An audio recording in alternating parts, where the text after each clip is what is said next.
Did you know that everyone has an aura and you can learn to see it in just a few steps? Hey, I'm Christine Gold. I am a medium, empath empowerment coach, digital nomad, author, speaker, and creator of the Soul Healers community and the Soul Healers method, where I guide empaths, old souls, and sensitives to reclaim their worth, heal their worthiness wound, instill crystal clear boundaries with clarity and peace.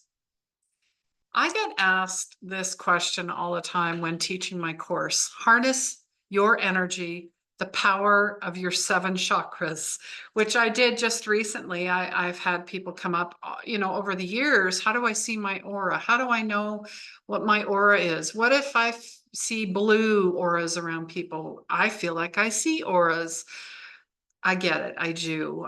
That's really just you picking up your psychic abilities, because we all have psychic abilities. We're all intuitive. It's just a matter of tuning and attuning in to who you truly are. So you want to see your aura, right? Well, before I dive into that, let's talk about what an aura is and why it's so important in spiritual practices. It's so important in my practices. And, we'll even go off maybe on another video sometime if you'd like to see that, about color therapy. There are color therapists out there, color practitioners. Color is huge. Color, I don't know about you, like I'm wearing this beautiful color. I just feel so beautiful. If I'm putting red on, then I'm feeling more powerful. It's the aura is basically, the energy field that surrounds your body, reflecting your emotions, your thoughts, and even your spiritual state. It's like a vibration that's unique to you, and understanding it can help you connect with yourself on a deeper level. So, really, let's get into this. I think it's safe to say that most people struggle to see their auras. There are several reasons for that. One common misconception is that you need to be some kind of a spiritual guru, or superhuman senses to see your aura, or there's a magic trick, or you got to do all these steps. And if you do that, it's right. You do that, it's wrong. Forget all of that crap. It's not true. It's just crap to keep you confused and to keep you separated from your power. And really, that's what it is. Stop giving your power away. Anyone can see their aura with the right approach and a bit of practice. Like, with an approach, meaning I have an open heart, I'm open to everything and attached to nothing. And I'm consistently practicing, but not to the point where I'm getting emotionally and mentally drained and frustrated. That's when you need to stop, okay? Another misconception is you need to be some kind of mystical transcendental state to see your aura, or you need to be closing your eyes and channeling the 267th being from another dimension. No, seeing your aura is actually pretty grounded. Grounded? No. And practical? No way. No way. And I'm all about practical spirituality. I really am. Another thing that holds people back is that they're not sure what they're looking for. I get it. If I don't see it, that means it must not be real. Well, not everything in life is meant to be seen. Ding, ding, ding. Okay. Because if you're only seeing with this, you're living in ego and you're living in your analytical mind. Or you're expecting some Hollywood, like, ooh, kind of bright flashing lights, neon sign that says, hey, this is your aura. Believe me, I've had these conversations, but it's not like that at all. Your aura is more like a subtle, shimmering energy that surrounds you. It can be tricky to detect if you don't know what you're looking for. And finally, I think a lot of people get discouraged because they try to see their aura without creating the right condition, right? I need to see it now. No, again, that's ego trying to talk yourself out of having patience and practice. So stop it. Stop it.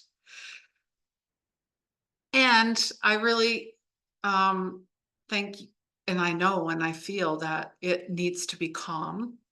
It needs to be a peaceful environment and a clear, focused mind to see. And it's a third eye. It's an inner standing, seeing your aura.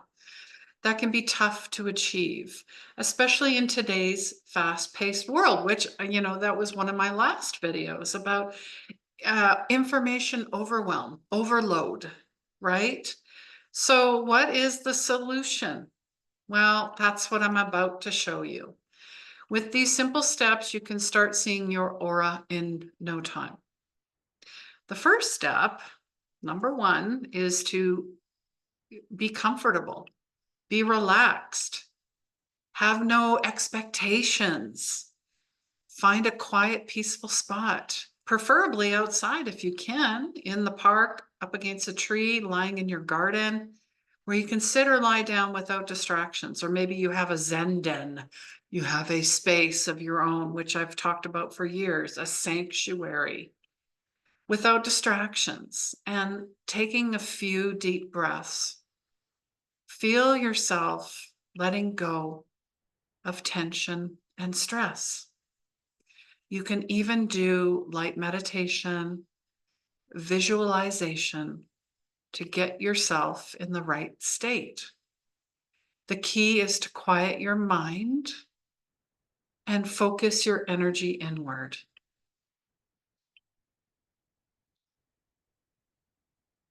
So if you're at that spot, please focus your attention on your hand.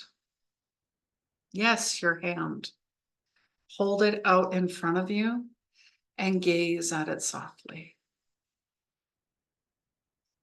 Don't stare or try to focus on individual details. Just let your eyes relax and take the overall shape and color of your hand. And as you do this, feel the energy emanating from your hand like a subtle vibration or warmth. This is the beginning of seeing your aura. The best way, the way that my mentor taught me, was my hand against a wall, a white wall preferably, or something with a white background, because there's nothing interfering with the filter with what you're seeing. And here's the important part: patience. Seeing your aura takes time and practice, so don't get discouraged if you don't see anything right away. Just keep focusing on your hand, and gradually you'll start to notice a faint glow or shimmer around it. Kind of like a candle technique when you're gazing into the candle, which I teach as well. Eventually you start seeing other colors. You start getting information coming in through your clairs, your clairvoyance, your clairaudience, your clairsentience, your clairalience, because you're focused on one thing and you're in a bit of a trance and you're mesmerized by the flicker. Same thing with your hand. You can be mesmerized by your hand. And as you're seeing beyond, then the colors will start to come in. And that's what I mean by faint glow or shimmer. This is your aura starting to reveal itself. When you see it for the first time, and it's happened to me, it's like a major wow moment. You feel excited, curious, maybe even a little surprised, right?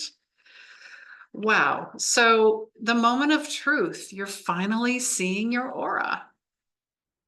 Take a deep breath and let that sink in. You might feel a sense of wonder or awe, and that's totally normal. And I highly encourage more awe and wonder and childlike, imaginative, creative moments, because the more you live in that vibration, the more you will see your aura and know your aura and claim your aura and see auras in others.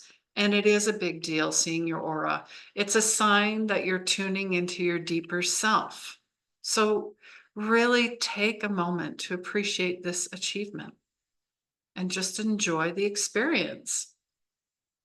And I will say it further. This is part of my 12-week mentorship where I teach you specifically about your auras, about the color wheel, about your chakras, about your energy centers, about the Kundalini. It is all connected and interconnected. I like doing this kind of, snake energy, right?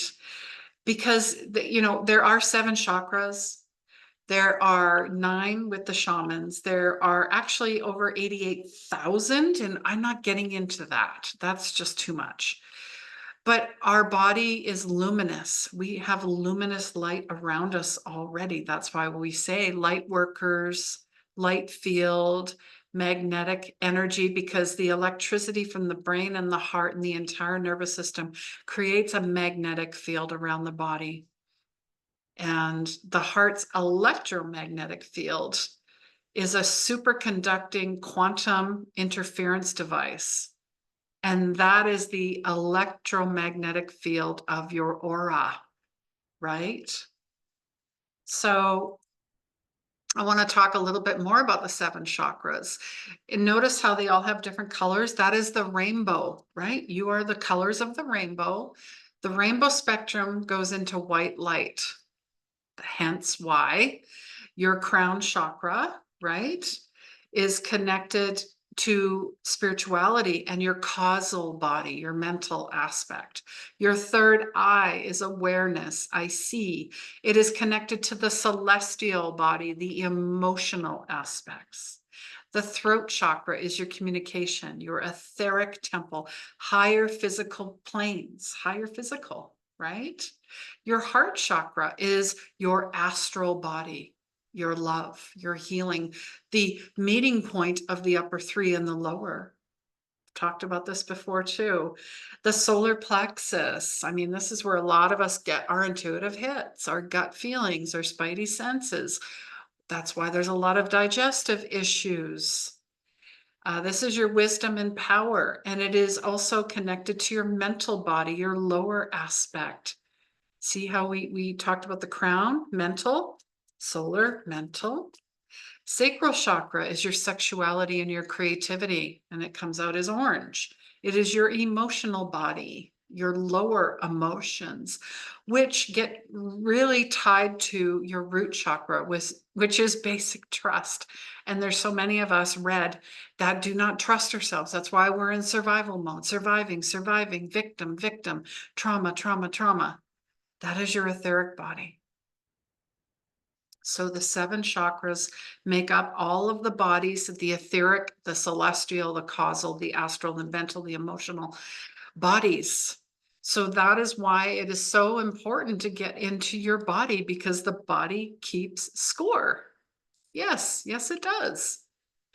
And if you would like a video to go further into the auras and to color therapy, comment below. That would be something that I would love to do for you, right?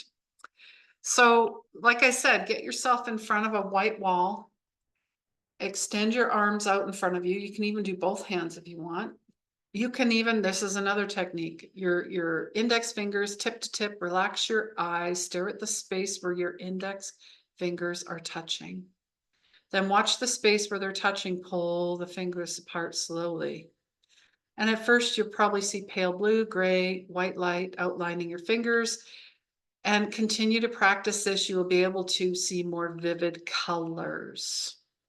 Very important meditation, very important creativity, very important. I do feathers as well, very important. Reiki, smudging, cleansing with water, meditating. Those are ways to cleanse your aura as well, which, like I said, I would get into that a little deeper if that is something you guys want. So I need to hear that from you, right? So as you continue to see your aura, you'll start to notice changes in its color, shape, and size. This is a reflection of your emotional and spiritual state. The more that you attune and get inside your body, and pay attention to what your aura is telling you. It might be trying to communicate something important to you. So listen up. And yes, I see auras. There's a lot of gray and dark. But then I see for myself and for others, a lot of blue and green. Blue for me, green, healers. Definitely healers, light workers. That's why you're watching this. So, to recap, seeing your aura is all about creating the right conditions or the conditions that feel good to you, focusing your attention, being patient. With these simple steps, you can start to see your aura and connect with your deeper self. Remember, practice is everything. So keep at it. Don't get discouraged. And if you don't see anything right away, just continue the process. And thank you for watching. I hope this video has inspired you to explore the amazing world of auras. If you have any questions or experiences you'd like to share, please leave them in the comments below. And, don't forget to check out my other videos on spiritual practices, on psychic and intuitive development, mediumship, inner child reclamation, your chakras, your healing your worthiness wound, healing your trauma, and really stepping into your purpose and who you always have been at a soul level. Take care of yourself. I'm sending you lots of love. Mwah. Until next time.